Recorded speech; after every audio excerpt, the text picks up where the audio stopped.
Hey guys, thought I would hop on the live and just riff a little bit. This weekend, I had somebody close to me open up to me, wanted to talk about how my sobriety was going. You know, told this person that my sobriety was going great. There's a new benefit that comes to light that I recognize, that I realize almost every day. And you know, sobriety is something that I didn't expect that would be so beneficial to me and so enlightening. But you know, that was a little bit of a surprise to this person who's finally kind of opening up about, maybe first time I've ever heard this person talk about possibly having a problem. And which brings me to, there's a few points that I want to make. The first point is that, you know, nobody can label you an alcoholic. That has to come from yourself. And any time that anybody's ever called somebody else an alcoholic, it probably does more harm than good. That person, the natural reaction is to be defensive when called that. And you know, it's a very loaded term that comes with it. A lot of different connotations to that. So first and foremost, you know, step one is always, you know, recognizing that you have a problem yourself. So that has to be something that comes from within. It's a self-diagnosing type term. But I would urge anybody that really, to be honest with yourself is the first step, and that kind of goes along with recognizing that you have a problem.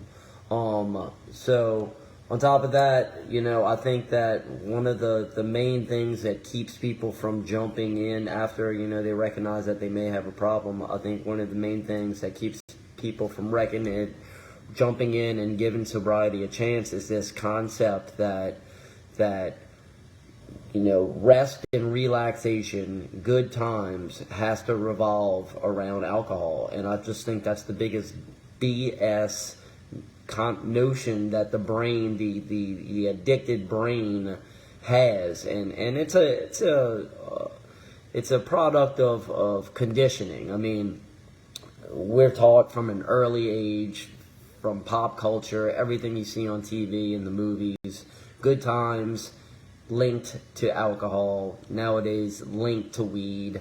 I don't understand it. I don't understand why everything that we do, whether it's, you know, an activity outside. I mean, you're gonna go to a concert. Well, you gotta have a drink. You're gonna play golf. You're gonna have a drink. You're going out on the boat. You gotta have a drink, which is a drug. Gotta do drugs. Anything. You're going out to dinner. Don't forget that you to order your drug while you have dinner.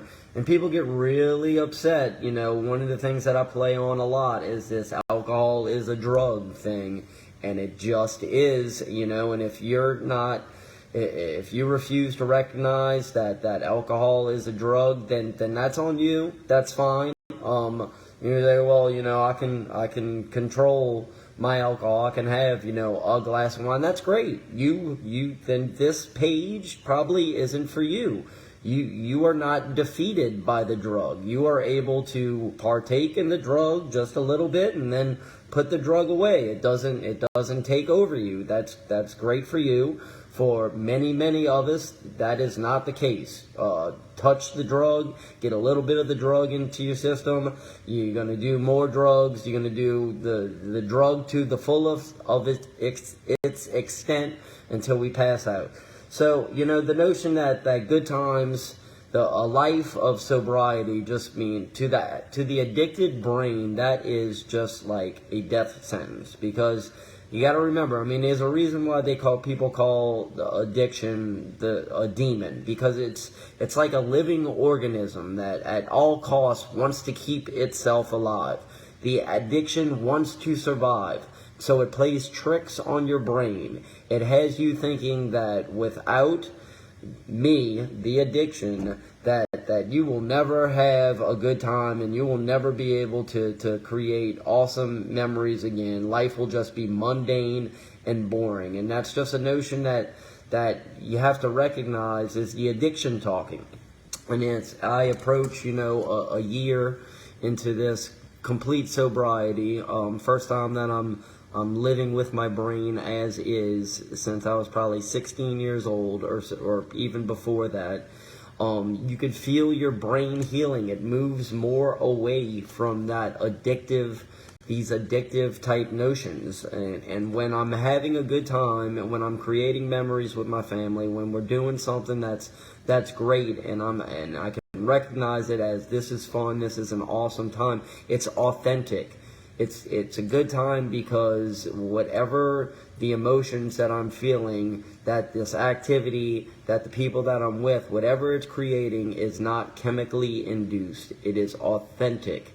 My brain is producing the proper dopamine, serotonin, whatever it is. I'm not a scientist, but it's organically happening, and that feels good. That feels good to be human, and to be getting authentic feelings.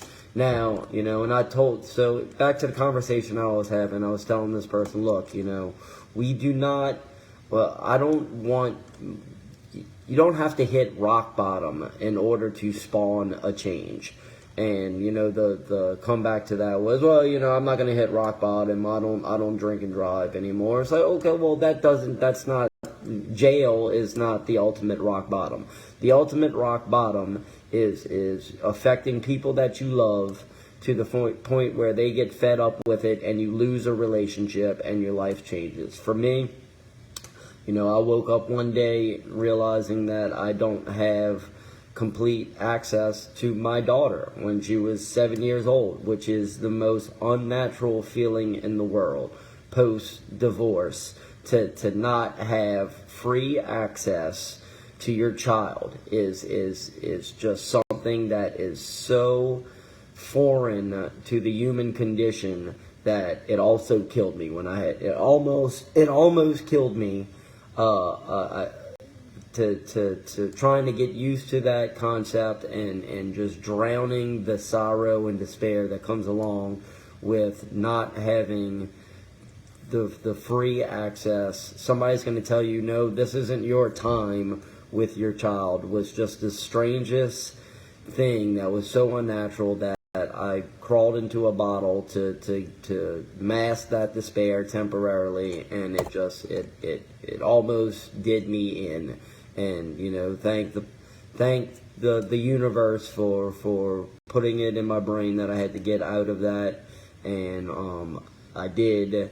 And now it's kind of like my life's work to keep people from falling into rock bottoms that are going to be detrimental to their well-being. And I know for this particular person, if that was to happen, losing their marriage, losing their child would be the ultimate rock bottom. So it doesn't always have to do with waking up in jail. A lot of times that's the incident that'll have your loved ones fed up enough to make a change in their lives, which may mean that you are less of a part of their life, which in turn will be the ultimate rock bottom. It doesn't have to be that.